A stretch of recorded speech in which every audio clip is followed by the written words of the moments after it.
we might proclaim in word and deed the good news that you offer us this day, a message of peace to the whole community and love with faith through Christ our Lord. Amen. Did you all know you were assigned to read the scripture this morning? Okay. Well, you can turn to 798 in the hymnal. I'm not sure. Oh, we do have it. Oh, that's so great. Okay. So, you're ready. We're going to read Psalm 77, verses 1 through 2 and 11 through 20. Hear these words. I cry aloud to God, aloud that God may hear me.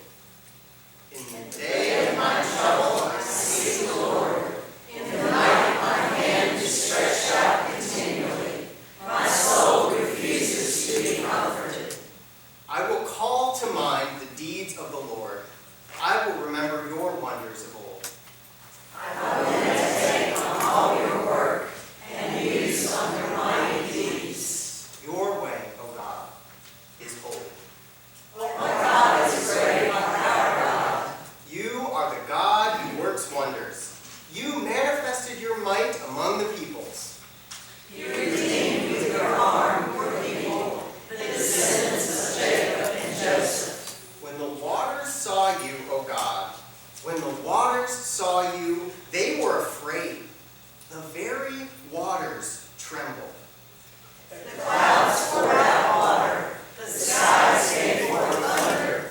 Your arrows flashed on every side. The crash of your thunder was in the whirlwind. Your lightnings illuminated the world. The earth trembled and shook. Your way was through the sea, your path through the great waters, yet your footprints were unseen. You led your people like a flock, by the hand of Moses and Aaron.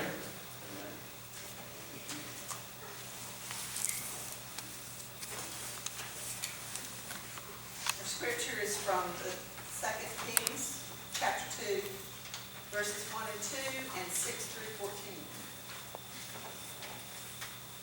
Now when the Lord was about to take Elijah up to heaven by a whirlwind, Elijah and Elisha were on their way from Gilgal. Elijah said to Elisha, "Stay here. The Lord has sent me as far as Bethel." But Elisha said, "As the Lord lives, and as you yourself live, I will not leave you." So they went down to Bethel.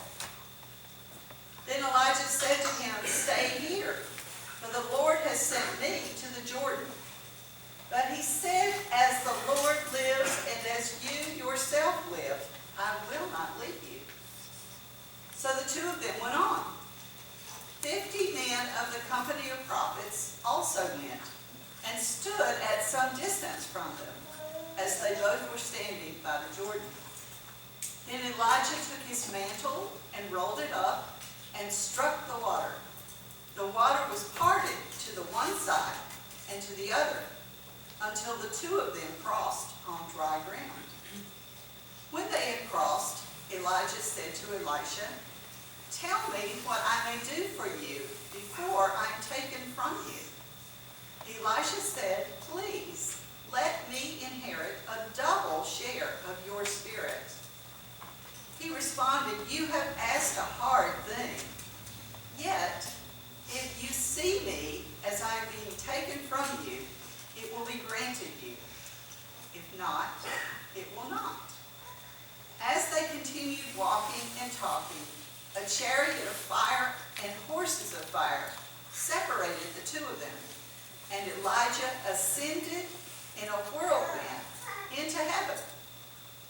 Elisha kept watching and crying out, "Father, Father, the chariots of Israel and its horsemen."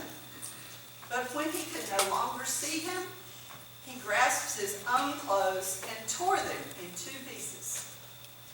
He picked up the mantle of Elijah that had fallen from him, and went back and stood on the bank of the Jordan. He took the mantle of Elijah that had fallen from him and struck the water, saying, "Where is the Lord, the God of Elijah?"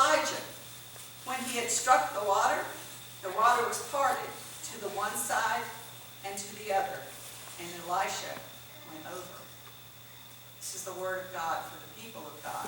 Thanks be to God.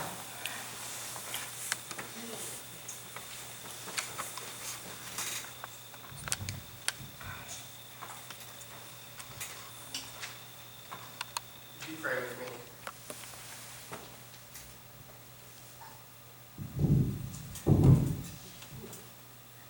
Lord, let me know my end, and what is the measure of my days. Let me know how fleeting my life is.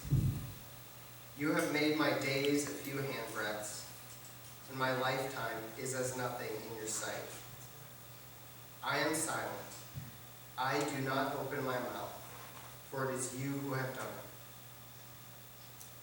God, may the words of my mouth, your mouth, and the meditations of all of your hearts be holy and acceptable to you, O Lord, our rock and our redeemer. Amen.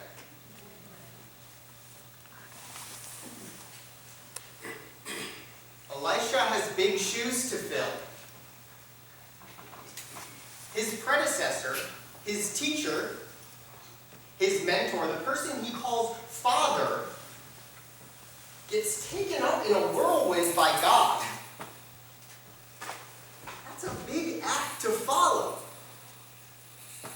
Now, like I hinted at, this is a hard scripture to talk about, not because of anything particular that happens in it, but because Elijah and Elisha sound so similar. So I'm going to do my best to say the older and the younger prophet. And if I mix it up, or if I say one of them, just wave your hand, and I'll wave back.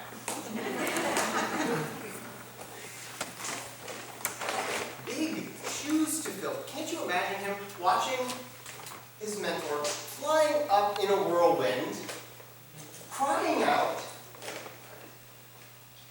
and then saying, I have to follow that? Elijah had raised the dead. He multiplied food.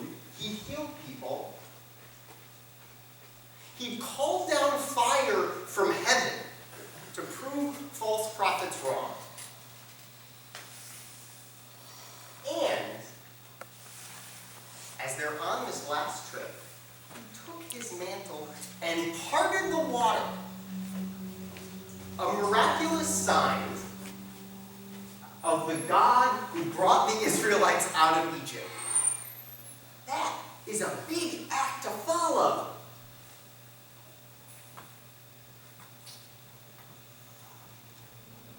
So here's Elisha, wondering, I have to follow that. But this is a big moment in the whole book. The book of Kings, it's one book. We call it 1st and 2nd. It's one big book. A lot of kingships change hands. A king dies, his son becomes king. A king gets killed, the guy who kills him becomes king. There's a lot of changes of power. And the kings are important. What a king does determines the righteousness of the whole nation. But the story isn't really about the kings. We call this section of the Bible the histories. Our Jewish brothers and sisters call them the former prophets.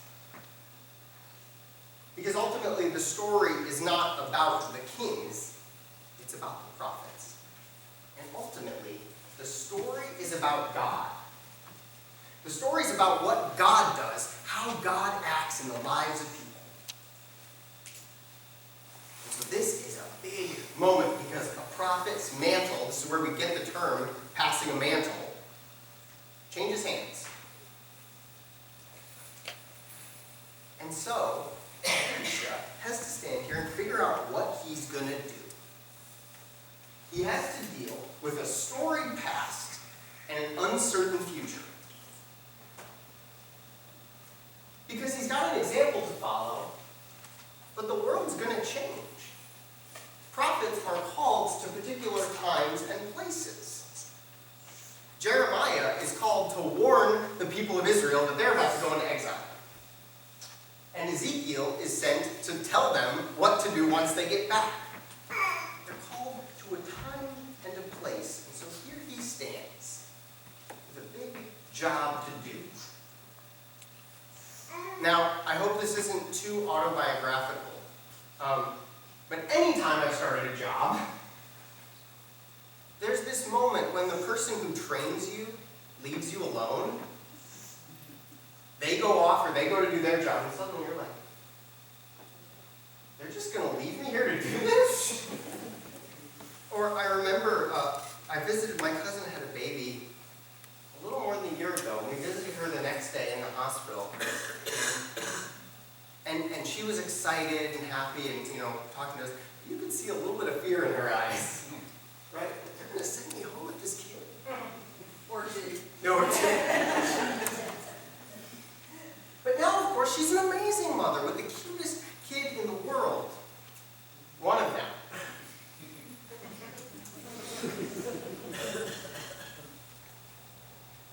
Here Elisha stands with an example to follow in a world that is gonna change.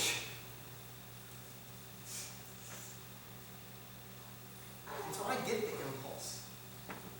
impulse to cry out and say, Father, don't leave me.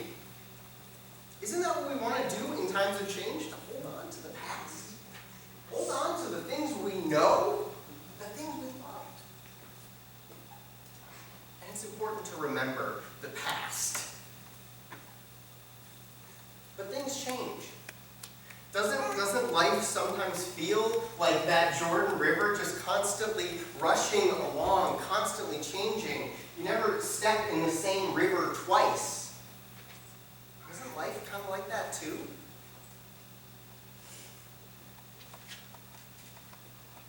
And so it's a time of change in the text. And I don't think I have to tell you it's a time of change in the church because I'm here.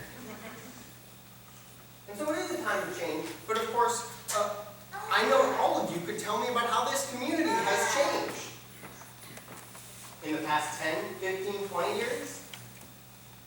And as I understand it, I've seen the demographic information. Right now, we're in the rapids. Stuff is changing around here. I know it is. And we have a denomination that's changing, that's arguing about who we're going to be, what it means to be a worldwide church, these big questions. And the world is changing. And I'll be honest, I don't think we know yet how to deal with the fact that we all have phones in our pockets and can communicate with people in completely different ways than we did 20 years ago. That's a big, big change. The world is changing because of it. Standing in a rushing river. But did you catch the end of the scripture? Elijah, faced with all this, faced with following a legacy and setting a new course, takes the mantle and hits the water, and it still parts. God did not go up in the whirlwind. God was still there. A miraculous sign that God was still there. The same God. And the truth is, the God we're worshiping here today is the same God that has always been worshipped in this church. God's not going to change. God's not going away. God is the same, and God parts that river.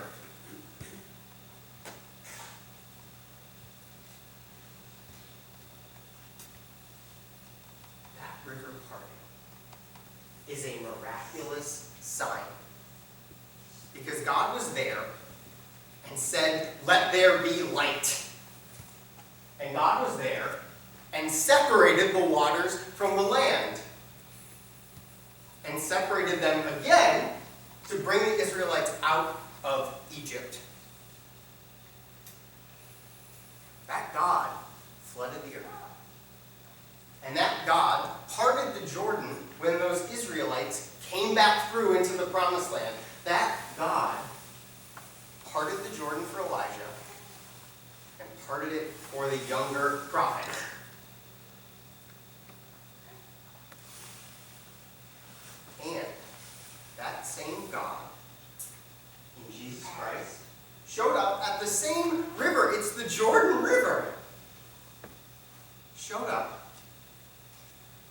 Jesus doesn't part the water. Jesus is immersed in it, in baptism. Because that word that became flesh dives into that river of change with us. Jesus says, story past, uncertain future, I'm here for you.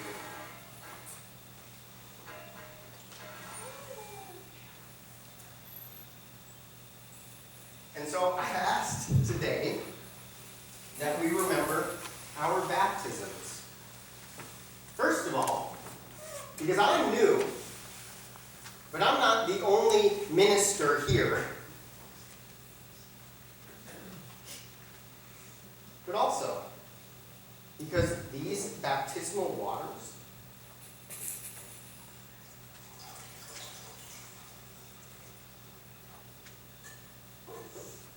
are God's reminder that we are part of God's story. That the story is about God and we are part of it because in baptism, we have died and risen with Christ. That is an amazing thing.